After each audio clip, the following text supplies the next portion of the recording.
सिख धर्म के संस्थापक श्री गुरु नानक देव जी एक महान आध्यात्मिक चिंतक, समाज सुधारक और विचारक थे।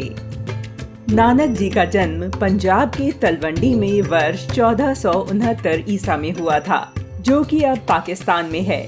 इस जगह को ननकाना साहिब भी कहते हैं। गुरु नानक जी ने अपने जीवन में भाई मर्दाना जी के साथ अनेक आध्यात्मिक यात्राएं की, जिन्हें उदासी कहा जाता है।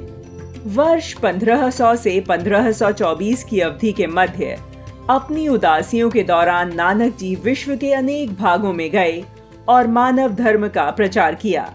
नानक जी की उदासियों का सार एक ही था कि समाज में मौजूद भेदभाव, छुआछूत, जात पात और अंधविश्वास आदि को खत्म कर समाज में परस्पर सद्भाव, समानता और समरसता की स्थापना हो और व्यक्ति ईमानदारी पूर्ण जीवन व्यतीत करते हुए आध्यात्मिक साधना करे। नानक जी की पहली उदासी वर्ष 1500 से 1506 ईसा के बीच रही। इसके बाद नानक जी ने दूसरी उदासी वर्ष 1506 से 1513 ईसा के बीच की। तीसरी उदासी वर्ष 1514 से 1518 ईसा के बीच रही। चौथी उदासी वर्ष 1519 से 1521 ईसा तक की रही। गुरु नानक देव जी अपनी चौथी यात्रा में मुल्तान, सिंध, बलूचिस्तान, जैदा, मक्का और मदीना पहुंचे। साथ ही बगदाद, खुरमाबाद, ईरान गए। यहीं ईरान में उनके साथी भाई मर्दाना का निधन हो गया था। उसके बाद गुरु नानक इस्फहान, काबुल, पश्चिमी पंजाब से होते हुए करतारपुर साहिब वापस लौटे थे। गुरु नानक जी की 5वीं यात्रा की सामान्यतः पुष्टि नहीं की जाती है, लेकिन डॉक्टर कुलदीप सिंह ढिल्लों के शोध के अनुसार 5वीं यात्रा में गुरुजी ने 2334 किलोमीटर का सफर किया था। गुरु नानक की उदासियों के साक्ष्य आज भी विदेशी धरती पर मिलते हैं। तुर्की में गुरु नानक देव जी का एक स्मारक बना हुआ है।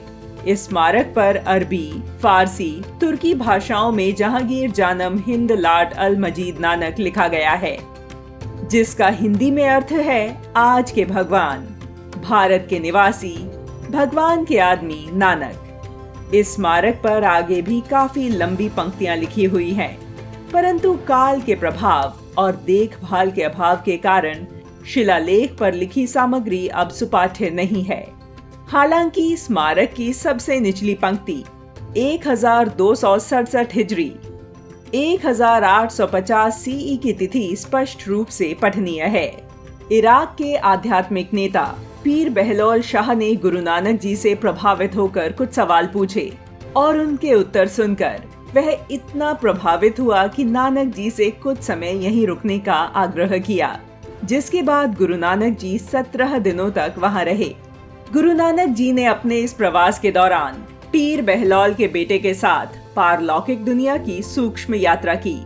दोनों सेकंड के एक अंश में हवा में अंतर्ध्यान हो गए और जब वापस लौटे तो पवित्र भोजन का एक कटोरा धरती पर लाए। आज का विज्ञान भी सूक्ष्म यात्रा पर काम कर रहा है। गुरु नानक जी के वहां से जाने के बाद बहलौल ने उनकी याद में एक स्मारक खड़ा किया, जहां गुरु नानक जी बैठते थे और प्रवचन देते थे। कुछ समय बाद मंच के ऊपर एक कमरे का निर्माण किया गया, जिसमें शिलालेख के साथ एक पत्थर की पटिया लगाई गई। 2003 के युद्ध के दौरान इस स्मारक को पूरी तरह से उजाड़ दिया गया। गुरु नानक देव जी ने अपनी इन आध्यात्मिक यात्राओं के बाद स्थायी रूप से करतारपुर को अपना स्थान बना लिया।